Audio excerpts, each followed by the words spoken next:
evening, I'm Amrita Priyadarshini. A family in Nandera is pointing the finger at the National Fire Authority for the loss of 3 flats in a fire at around midnight.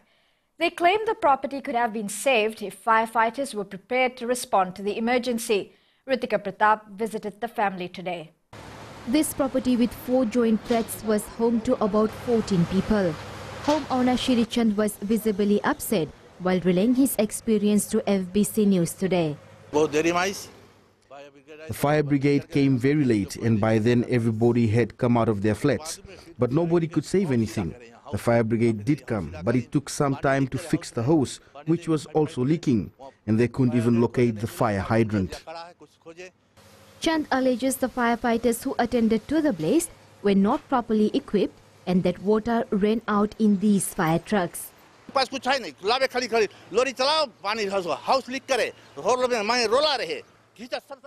They don't have proper equipment. They couldn't even straighten the hose on time. I gave them this crowbar to open the fire hydrant. Once again, the National Fire Authority is coping the blame for what this family claims is a slow response from the Valelevu fire station. The homeowner Shirichand believes 3 blocks, apart from this top block, could have been saved. But the National Fire Authority has denounced any blame. Chief Fire Officer John O'Connor says his boys did all they could. The claim that our fire equipment had to leave the site, and it's also not true.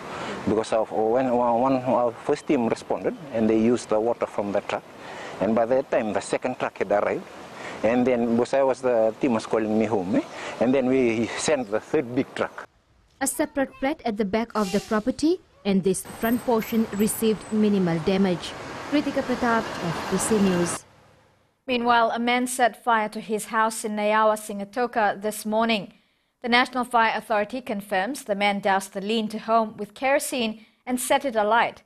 These pictures of the blaze were sent to us by Amit Singh of Singatoka.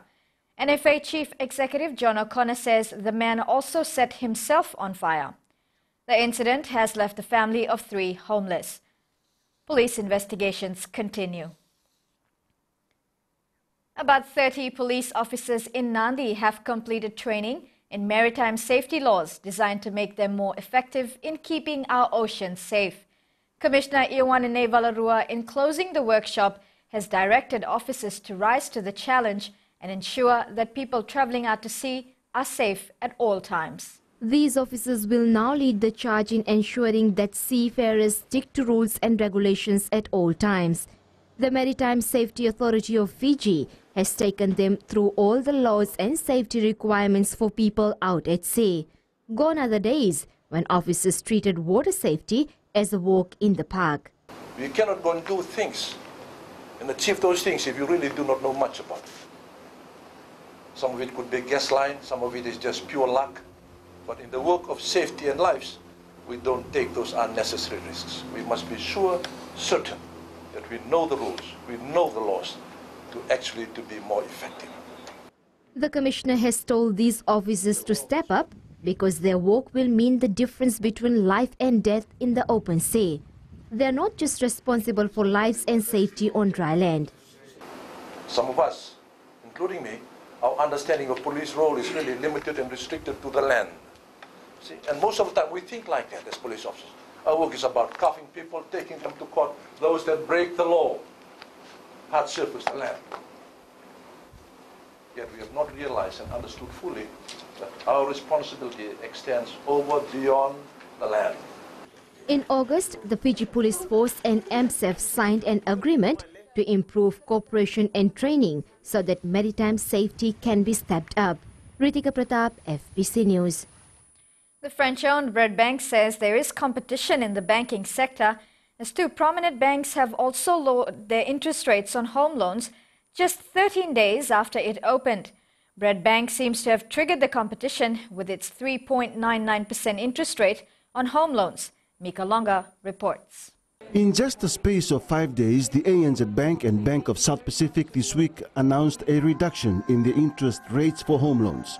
On Monday, ANZ announced a reduction to 4.5%, and yesterday BSP lowered its rates to 3.95%. I would say that we brought in competition into the market.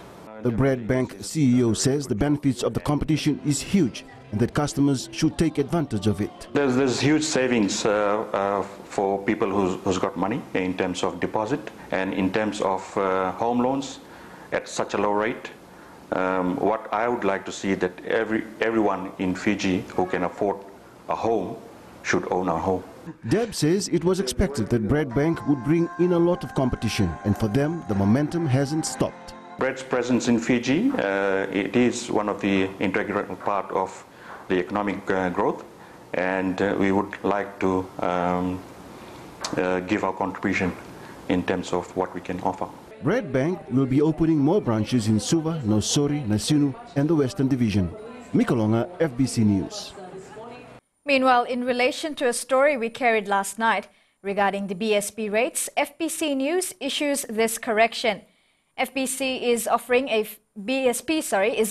fixed home loan interest rate of 3.95% for 6 months, a 1-year fixed interest rate of 4.5%, 2-year fixed interest rate of 5.45%, and a variable interest rate of 6.25%.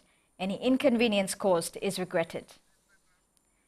The government is now offering to help Itoke landowners become involved in the mahogany business. The Mahogany Industry Council was told on Thursday that the government can cover the 20% deposit needed for a business loan. Although most of Fiji's mahogany sits on Itoke land, there is very little involvement of landowners in the billion-dollar business.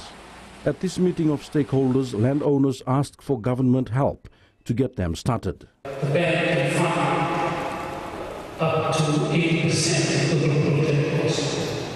So 20% is only divided into 10% as the contribution to the individual or the borrower. Mantingimbuli says the government is ready to pay the landowner's share of money necessary to secure a loan.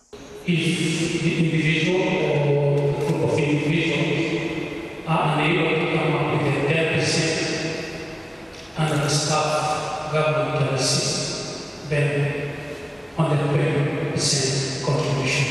The Fiji Hardwood has also confirmed they've increased their replanting program to ensure better returns once trees mature. By the end of 2011, we had increased the hectares replanted to well over 1,000. This year, the target is again 1,000, and I understand this week, that we are on track to achieve that. Landowners who want more participation in the industry, claiming they've been neglected, can now take advantage of the government offer of securing loans from the Fiji Development Bank. Apisolo Medoka, FBC News.